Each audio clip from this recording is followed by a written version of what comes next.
mobilité de longue distance, quant à elle, elle accumule 9% d'émissions de CO2. La solution préconisée par l'auteur, c'est donc d'accélérer le développement d'une mobilité douce. Mais alors comment faire ? L'auteur propose un panel de solutions, en voici 3. Premièrement, il faut réduire le nombre de kilomètres parcourus. Malgré un développement des commerces et des services de proximité, trop de distances sont encore parcourues dans les villes urbaines. Depuis les années 60, les distances parcourues par la population en France ont été multipliées par 4,7. Pour les déplacements de longue distance, c'est du côté du tourisme et des voyages professionnels qu'on va devoir réduire le nombre de kilomètres parcourus. En ville, il va falloir développer un urbanisme des courtes distances.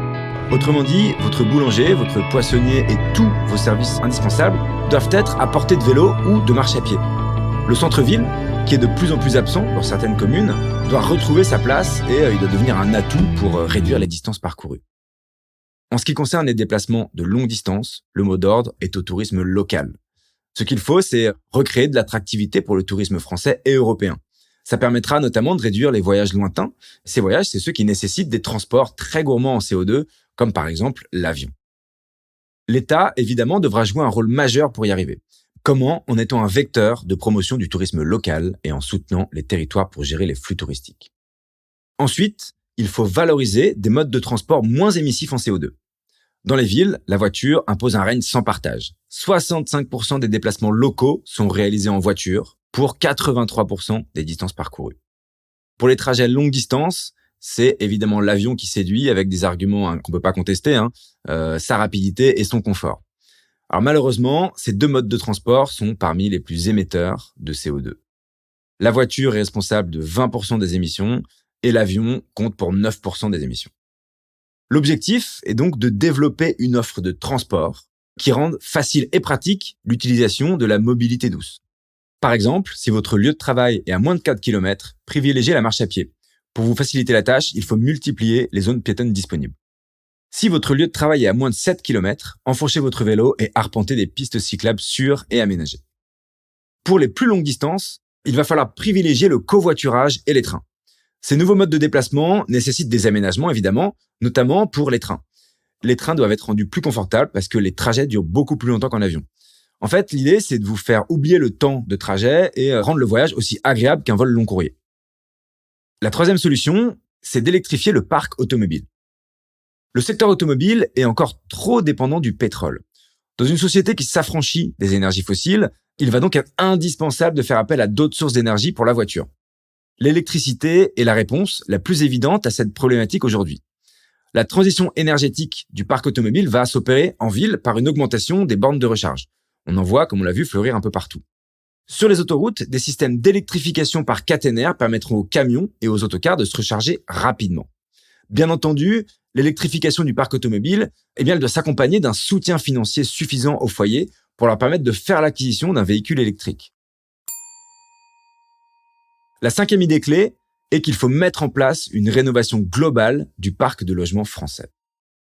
Et s'il y a bien un secteur qui mérite une attention particulière, c'est celui du logement. Votre habitation, oui, c'est votre refuge. C'est votre habitation qui vous garantit un niveau de vie agréable et qui vous permet de vivre en bonne santé.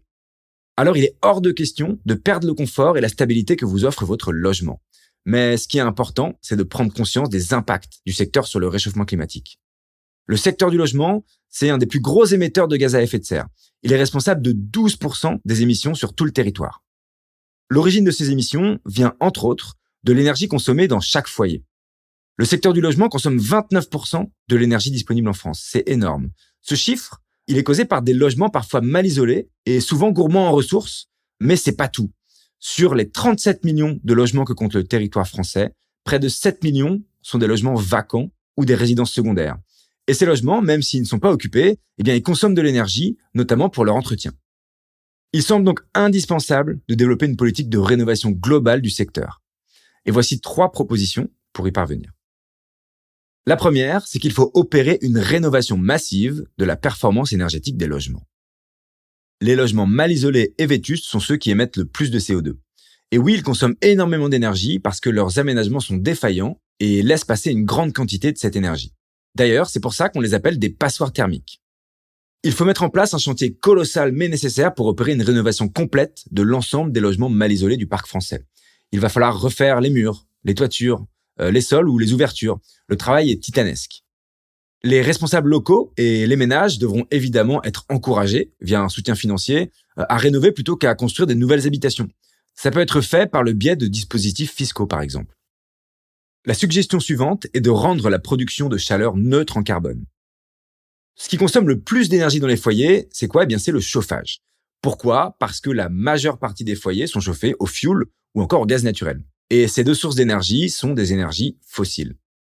Le chauffage des logements est donc une des plus importantes sources d'émissions de gaz à effet de serre. Pour l'auteur, la rénovation du parc de logements français doit donc forcément passer par une transition énergétique de la production de chaleur dans les foyers. Il faut développer, là où c'est possible, des réseaux de chaleur urbains. Mais alors, c'est quoi un réseau de chaleur urbain ? Eh bien, c'est un système de distribution de chaleur centralisé qui permet de chauffer plusieurs foyers. Ces réseaux de chaleur sont principalement alimentés par des usines locales, comme par exemple des usines d'incinération ou encore des usines d'ordures ménagères. Enfin, la troisième suggestion, c'est de réduire l'impact carbone des constructions neuves. La construction d'habitations neuves émet plus de gaz à effet de serre que la rénovation de logements anciens. Ces émissions sont notamment liées à l'utilisation de béton et d'acier. Comme évoqué un peu avant, ces matériaux nécessitent une importante quantité d'énergie pour être fabriqués. Par ailleurs, 400 000 nouveaux logements sont construits chaque année en France, alors que de nombreux logements sont vacants dans des territoires malheureusement peu attractifs. Pour réduire l'impact carbone des constructions neuves, ce qu'il faudrait faire, c'est dans un premier temps avoir recours à des matériaux moins gourmands en énergie. Par exemple, on peut utiliser des matériaux biosourcés pour construire certains bâtiments.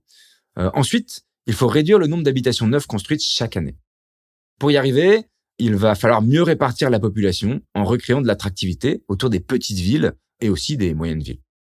Ces villes sont situées pour la plupart dans des régions agricoles et désindustrialisées. Le développement d'une économie locale et d'un bassin de vie agréable permettront notamment de redonner de la vitalité à ces territoires. La sixième idée clé, c'est qu'il faut réduire l'impact carbone du système de santé tout en le rendant résilient. Pas de société prospère sans une santé de fer. Alors le système de santé, oui, c'est le bouclier de la nation. Il doit pouvoir survivre au bouleversement climatique et il doit aussi pouvoir assurer sa fonction sans interruption. On n'a pas le choix. Cette résilience doit également s'accompagner d'une meilleure gestion des ressources en énergie. Le secteur de la santé, il est actuellement responsable de 8% des émissions de gaz à effet de serre. La question est vraiment épineuse. Comment réduire l'impact carbone du système de santé tout en le rendant solide et résilient ? Pour y arriver, l'auteur propose 3 solutions. La première, c'est de faire de la prévention une priorité. La saturation des lieux de soins participe à la surcharge énergétique du système de santé. Il va donc falloir qu'on puisse agir en amont de la prise en charge pour éviter au maximum la pression subie sur les établissements de santé. Un accompagnement plus poussé des addictions, par exemple, pourrait permettre de diminuer leur nombre et donc d'alléger leur impact sur les établissements de santé. Ou encore, un télésuivi des maladies chroniques pourra éviter les hospitalisations non nécessaires. Enfin, pour terminer, des nouvelles technologies vont émerger et elles permettront l'autodétection. On pourra plus facilement réaliser un diagnostic rapide chez soi. La seconde solution est de former les acteurs de santé aux enjeux climatiques. Pour développer un système de santé résilient et durable, la sensibilisation de l'ensemble des acteurs de la santé aux enjeux climatiques, elle est primordiale. Les formations en santé devront intégrer un module sur le réchauffement climatique, mais aussi sur l'impact carbone du secteur. Grâce à ça, les professionnels de santé pourront être des porte-paroles des enjeux climatiques et de santé auprès de leurs patients. Ils sauront également mieux comment adapter leurs pratiques quotidiennes aux objectifs de durabilité et de résilience du secteur. La troisième proposition, c'est de développer des politiques d'achat moins gourmandes en carbone. Les achats dans le secteur de la santé, ils sont responsables de plus de 60% des émissions de gaz à effet de serre. L'achat de médicaments et de dispositifs médicaux compte pour 55% du total des émissions. La première chose à faire, c'est simple, c'est d'impliquer les professionnels de santé dans la mise en place de pratiques moins consommatrices d'équipements et de matériels médicaux. Ensuite, il faut développer une politique de gestion des déchets de matériaux à usage unique pour réduire leur impact carbone. La septième et dernière idée clé est celle-ci. La culture doit prendre part aux objectifs de réduction des émissions de gaz à effet de serre. Les débats publics donnent l'impression que seuls certains secteurs, comme par exemple les transports, le bâtiment ou encore l'agriculture, sont responsables des émissions de gaz à effet de serre. Alors oui, c'est évident que certains secteurs sont plus à pointer du doigt que d'autres, mais la culture n'est pas en reste. Elle est responsable de 2% des émissions de gaz à effet de serre. Alors c'est un chiffre, certes relatif face au poids des autres secteurs, mais ce chiffre pourrait être encore moins important si on mettait en place certaines mesures. Alors la question est, comment la culture peut-elle donc prendre part aux objectifs de réduction des émissions nationales ? Voici 3 solutions. La première, c'est de relocaliser et ralentir la cadence des activités culturelles. L'exportation et le déplacement d'activités culturelles sont le premier poste d'émissions de CO2. L'objectif doit donc être de limiter les déplacements en relocalisant les activités et aussi de développer des produits de culture sur le temps long. Pour ce qui est des concerts, par exemple, mais les tournées pourraient se faire uniquement sur le territoire en allongeant la durée de présence sur les communes. Ça permettra de réduire les déplacements dans plusieurs villes et de créer des œuvres plus qualitatives. Dans d'autres pays, les artistes pourront proposer leurs concerts sous forme de vidéos ou d'autres modèles innovants. Dans le cadre du théâtre, il faudrait encourager l'adaptation des œuvres. Les metteurs en scène pourront, par exemple, envoyer des vidéos de leurs répétitions à leurs collègues d'autres pays pour qu'ils adaptent l'œuvre et qu'ils puissent la faire vivre avec des artistes locaux. La seconde mesure, c'est d'encourager l'éco-conception. La création d'une œuvre consomme beaucoup d'énergie. La scénographie d'une pièce de théâtre utilise des matériaux comme par exemple le plastique ou le béton. On doit mettre en place une politique d'éco-conception pour la création culturelle. Dit autrement, on doit préconiser l'utilisation de matières peu gourmandes en énergie. Et quand c'est pas possible, on doit placer la gestion des déchets liés à la création de l'œuvre comme une priorité.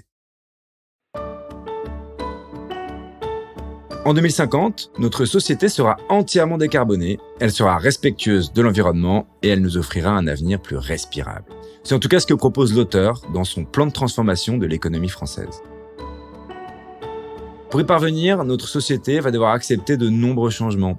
Parmi ces changements, on trouvera notamment la fin des énergies fossiles, le développement de la mobilité douce ou encore l'évolution de notre système alimentaire.